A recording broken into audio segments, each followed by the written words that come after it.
kejuruan Teknik Komputer di PPKD Jakarta Selatan. Saya Sabrina berperan sebagai tim IT. Saya Yunanto sebagai tim manajemen. Saya Diva sebagai tim produksi. Kali ini kami akan memperlihatkan bagaimana caranya membagi jaringan untuk perusahaan. Di sini konteksnya ada 3 divisi, yaitu IT, manajemen, dan produksi. Nah, saya sebagai network staffnya akan membuat peraturan di mana produksi tidak bisa mengakses data IT dan manajemen. Sebaliknya, IT dan manajemen bisa mengakses data produksi. Nah, selain itu, IT dan manajemen bisa saling bertukar data atau file sharing. Penasaran kan bagaimana caranya? Kita langsung cek aja videonya. Jelasin nggak ya? Oke. Nah, di sini ini routernya produksi, saya sebagai produksi, dan ini kabelannya kita sambung ke router. Untuk IT-nya kita masukin ke yang nomor 3 karena saya sebagai produksinya. Di sini kabel saya nomor 5 karena di settingan mikrotiknya saya di port nomor 5. Oke. Yang di nomor 4 ini untuk manajemen, jadi kita colok punyanya.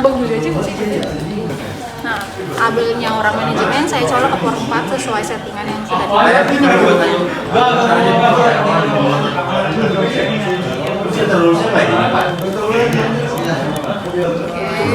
Nah, di sini udah ada mikrotiknya, lampu indikatornya hidup. Kalau yang nomor 2 ini karena saya sambungan internetnya dari sumbernya nomor 2 saya pakai.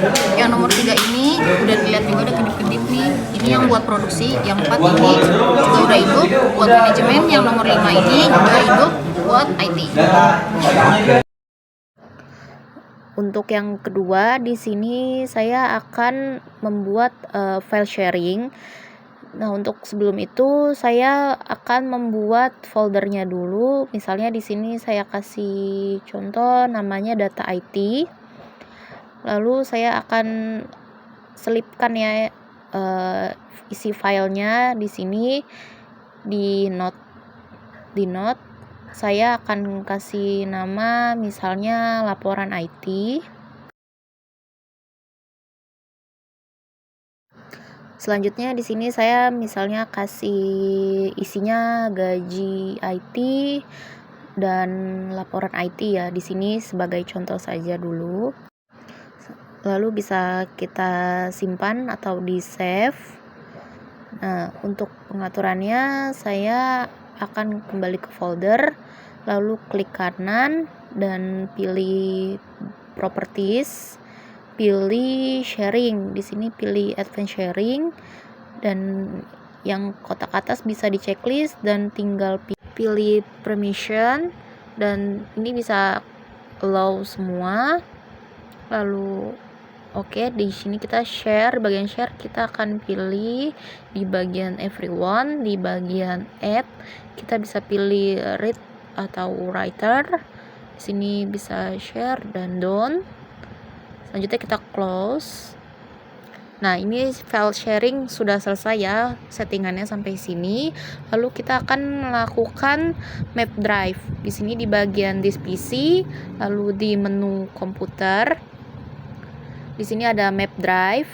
Nah, di sini kita bisa ketikkan IP-nya misalnya manajemen. Di sini kita akan ketik IP manajemen 192.168.11.15 gitu. Setelah itu kita bisa langsung klik browser. Nah, di sini filenya si manajemen sini sudah ada juga di sini. Jadi saya bisa lihat isi filenya si manajemen ini. Nah, kita bisa down. Lalu kita lihat nih isinya apa nih di manajemen tuh. Di sini sudah bisa terlihat ya file yang punya manajemen ini. Jadi selanjutnya saya akan cek apakah setiap divisi bisa saling terhubung dengan divisi lainnya. Nah, saya di sini sebagai produksi, saya akan coba ping dulu tes dulu bagian IT apakah saya masih bisa terhubung. Di sini saya akan masukkan IP address-nya si IT. Nah, di sini sudah terreplay, berarti saya masih bisa terhubung oleh tim divisi IT. Nah, selanjutnya di sini saya juga akan cek dan saya ping bagian divisi manajemen, apakah saya masih bisa terhubung dengan manajemen.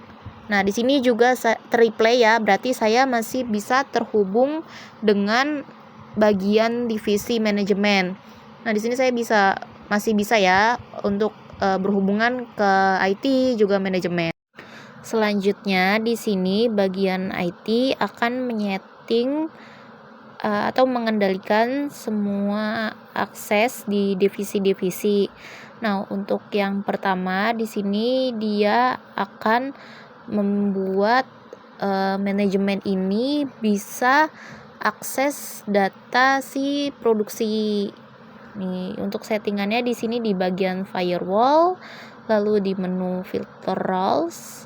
Di sini dia memasukkan IP manajemen, lalu IP produksi juga.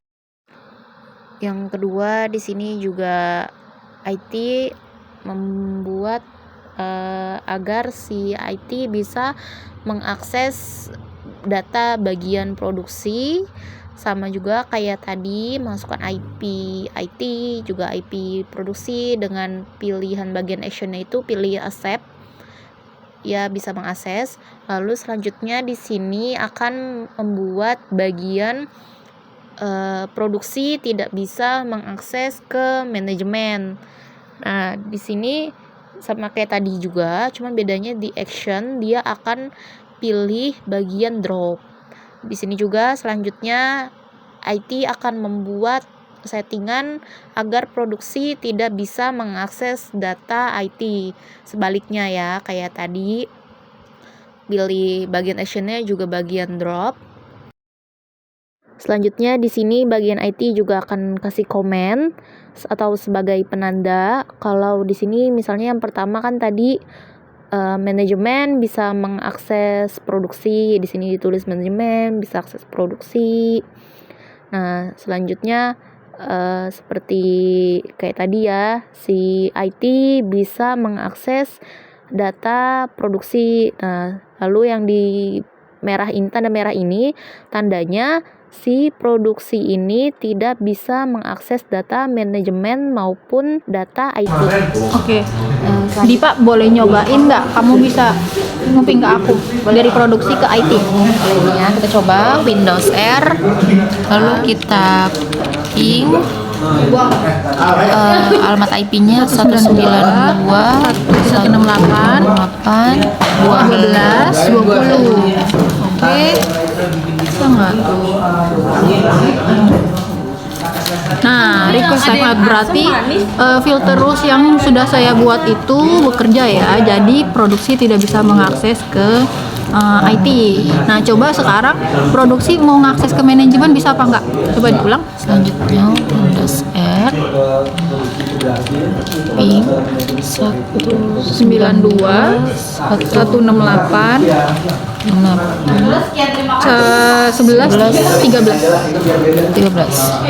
Ini IP-nya manajemen. Oke.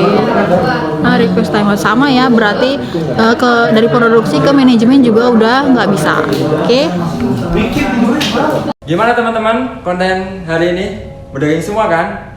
Nah, penting banget nih untuk perusahaan, apalagi IT staffnya itu untuk tahu bagaimana caranya membuat restriksi akses dari divisi tertentu ke divisi lain agar data-datanya itu nggak bisa sembarang diakses atau diotak-atik. Nantikan video kita selanjutnya.